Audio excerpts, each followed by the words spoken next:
இப்ப மு.க. ஸ்டாலின் இருக்கிறார். இனி அவருடைய மகன் உதயநிதி வருவார். அந்த கட்சியில ஜனநாயகத்தை எதிர்பார்க்க முடியாது. உதயநிதி துணை முதல்வர் ஆவது குறித்து செய்தியாளர் எழுப்பிய கேள்விக்கு முன்னாள் அமைச்சர் செல்லூர் ராஜு கடுமையாக விமர்சனம் செய்து பேசியுள்ளார்.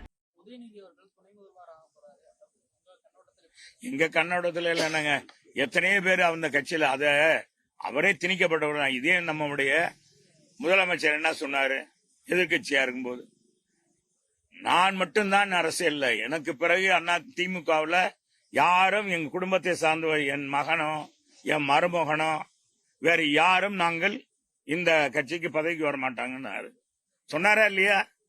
சொன்னாரா என்ன தம்பி? அவர் சொன்னாரு.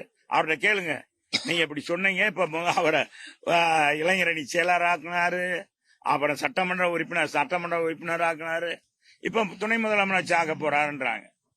இது அந்த கட்சியை கட்சி கிடையாதுங்க. அது அண்ணா திராவிட முன்னேற்ற கழகம் மட்டும்தான் ஜனநாயக இயக்கம்.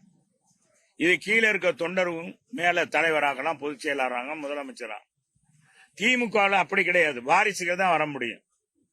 இன்னைக்கு திமுகவில் என்னன்னா அவங்களுடைய குடும்பம் தான் பெரிது. இன்னைக்கு நம்ம மூத்த அமைச்சர் துரைமுருகன் என்ன சொல்றாரு, இன்ப நிதி வந்தா கூட அவரையும் நாங்க தோல்ல தூக்கிட்டு போவோம். நேரும் அப்படிதான் சொல்றாரு.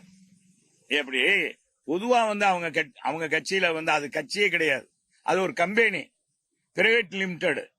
திமுக என்றது திராவிட முன்னேற்ற கழகம் என்பது கருணாநிதி குடும்பத்தினுடைய பிரைவேட் கம்பெனி.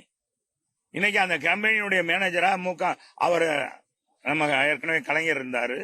இப்ப மு.க. ஸ்டாலின் இருக்கிறார். இனி அவருடைய மகன் உதயநிதி வருவார். அந்த கட்சியில ஜனநாயகத்தை எதிர்பார்க்க முடியாது. செய்திகளை உள்ளது உள்ளபடி தெரிந்து கொள்ள ரெஃப்ளெக்ட் நியூஸை சப்ஸ்கிரைப் பண்ணுங்க.